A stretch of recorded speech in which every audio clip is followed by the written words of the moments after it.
Bonjour, je suis content de vous retrouver aujourd'hui. On parle de coordination, on parle de muscles et vous le savez, les conseils que je vous donne ne remplacent pas ceux d'un professionnel de la santé. Vous allez trouver beaucoup de conseils, des exercices aussi que je vous montre aujourd'hui dans mon livre Plus jamais malade, mon approche globale pour un corps en santé et on fera aussi des allusions à mon nouveau roman Corps étranger qui est publié aux éditions Stanké.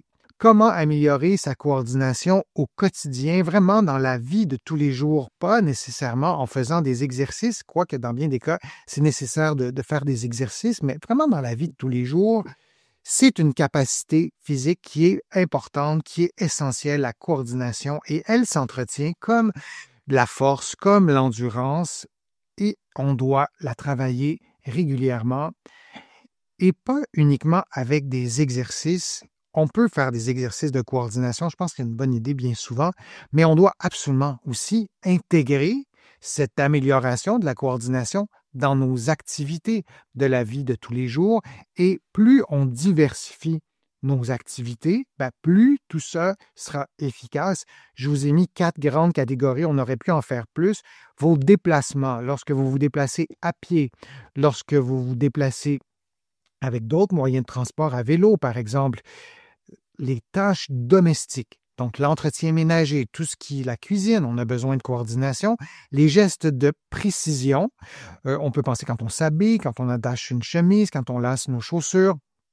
Et là, la liste, elle est sans fin. Donc, vraiment, les gestes de précision et les activités sociales, les activités ludiques, les activités sportives, on a besoin aussi de coordination. On a besoin de se déplacer lorsqu'on fait des activités sociales, mais c'est vraiment hyper important. Donc, lorsqu'on a moins de coordination en raison d'une maladie, on va parfois s'isoler parce qu'on aura de la difficulté à fonctionner comme avant lors d'une activité sociale. Et moi, j'ai des patients qui sont gênés, qui n'ont pas, qui n'ont pas envie de se montrer, de s'afficher comme ça avec des troubles de la coordination. Et je pense que nous tous, on doit tout faire pour vous accueillir si vous avez un trouble de la coordination pour que vous continuiez vos activités. Ça fait partie aussi du maintien des capacités physiques, de rester actif, de faire ce qu'on aime, d'être bien dans sa peau, et ça se fait souvent en société. Les gestes du quotidien activent la vision, donc ça c'est clair, la proprioception, la capacité à votre cerveau, de votre corps, si vous fermez les yeux, à deviner que votre main, elle est plus droite, elle est plus haute que la main gauche, par exemple, de bien décoder la position des différents segments de votre corps dans l'espace.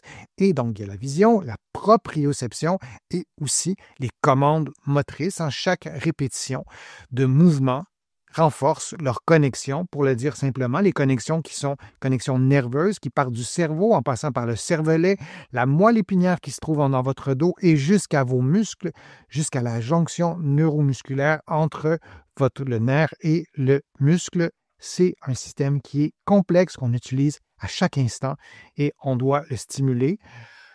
Chez tout le monde, je pense même dans un contexte d'avancée en âge, c'est intéressant de le faire. Introduire des variations de rythme. Ralentissez, accélérez certains mouvements, des changements de direction ou de diversifier, oui, les tâches. Ça stimule l'activité au niveau du cervelet, au niveau qu'on voit en ce moment qui est en jaune et en orangé. Aussi le cortex moteur qu'on va voir dans quelques instants. Et tout ça, ça s'ajuste en temps réel. Et ajouter une double tâche. Par exemple, vous allez couper des légumes, j'aime bien comme ça en tête, vous coupez des légumes et en même temps, vous dites l'alphabet en commençant par A ou vous dites l'alphabet en commençant par Z. C'est beaucoup plus difficile. Donc, quand on ajoute une double tâche, ça stimule autre chose. Et je donne d'autres exemples. Compter, point, nommer les mois, porter, en fait, de faire une liste d'objets, par exemple, qui sont bleus, ou toutes les choses qui sont bleues, vous coupez vos légumes en trouvant des mots qui sont associés à la couleur bleue, tout ça pousse le cerveau à mieux coordonner plusieurs scénarios moteurs et ça, entre guillemets, renforce votre coordination. C'est important de le faire et on peut améliorer tout ça vous avez pratiqué un sport dans votre vie, vous pratiquez encore plusieurs sports ou un spécifiquement. Il y a des athlètes qui vont développer beaucoup, beaucoup, beaucoup de compétences et beaucoup, beaucoup d'aptitudes physiques, de capacités physiques et qui vont arriver, par exemple, à augmenter leur force musculaire parce que leur coordination s'est beaucoup améliorée. Tout ça, c'est étroitement lié et dans la vie de tous les jours, dans notre qualité de vie aussi, c'est déterminant d'avoir une bonne coordination et cette stimulation régulière favorise la neuroplasticité, la capacité du cerveau à créer de nouvelles voies, de nouveaux chemins pour compenser les pertes liées soit à l'âge ou à la maladie ou à la douleur ou à une blessure qu'on a déjà eue qui fera en sorte qu'on ne bougera plus comme avant. Cette neuroplasticité, c'est notre meilleur ami dans notre vie, au travail, dans nos activités sportives. Qu'est-ce qu'on peut faire dans la vie de tous les jours? Parce que c'est ça la question, c'est au quotidien, c'est pas des exercices, c'est vraiment au quotidien. Qu'est-ce qu'on peut faire? Mais de diversifier nos activités. Je vous ai donné les 4 catégories, de vraiment avoir une diversité d'activités dans chacune des catégories. La première étant le déplacement. Il y avait les activités sociales, les gestes ou les mouvements de précision. Intégrer chaque jour un mouvement nouveau ou inhabituel pour stimuler le cerveau et les muscles. Parfois, sur des tâches plus difficiles, je vous montre quand on mélange 2 paquets de cartes comme ça.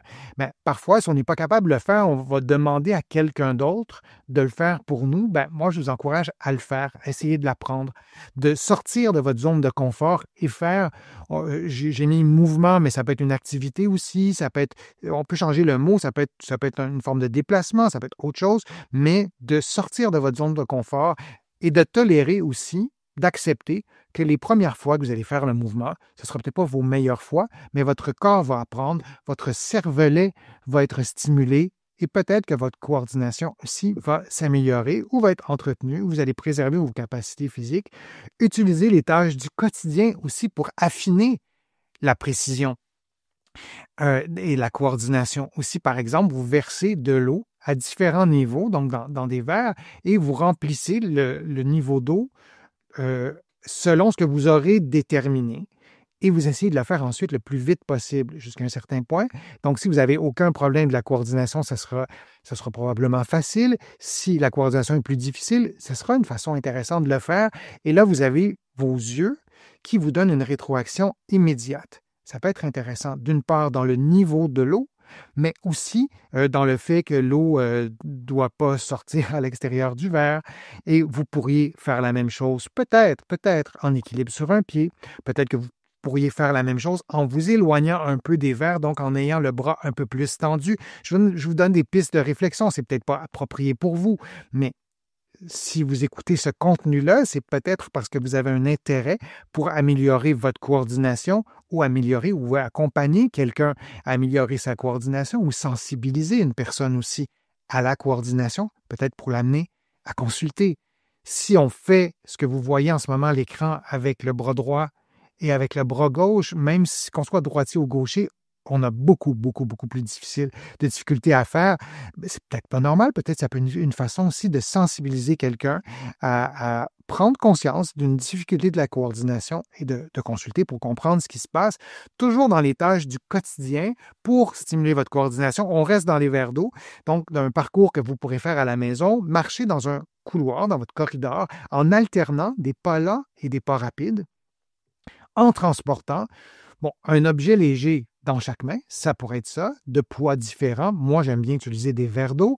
Évidemment, si vous avez un trouble de l'équilibre et de la coordination, vous n'allez peut-être pas nécessairement faire ça en premier. Vous adaptez tous les exercices, les conseils que je vous donne à vos propres capacités physiques. Évidemment, je ne veux pas que vous renversiez de l'eau et que vous risquiez de tomber, mais je trouve cet exercice-là intéressant. Donc, vous marchez 3 pas lents, 3 pas rapides et vous tenez des verres d'eau. Des verres d'eau, soit de volume, de grandeur identique, mais vous les remplissez à des niveaux très différents, ou 2 verres complètement différents, ça peut être une tasse et un verre, remplis à des niveaux différents. Ça peut être, là vous voyez, ce sont 2 verres en vitre, donc vous voyez au travers. Ça peut être un verre où vous voyez, un verre opaque ou une tasse opaque et vous ne voyez pas le niveau d'eau. Vous savez le niveau d'eau, mais vous ne le voyez pas, donc vos yeux ne pourront pas vous aider comme avec l'autre verre, par exemple, où vous verriez le niveau d'eau. Ce sont des petits trucs qu'on peut utiliser pour pour déstabiliser un peu notre cerveau, notre cervelet, notre système nerveux. On n'a pas l'habitude de faire ça. Sortir de notre zone de confort et de faire l'exercice. Encore une fois, vous adaptez tout ça à vos capacités physiques. Peut-être que pour une première étape, faire 3 pas lents, 3 pas rapides et d'alterner, ça sera déjà peut-être un bon exercice.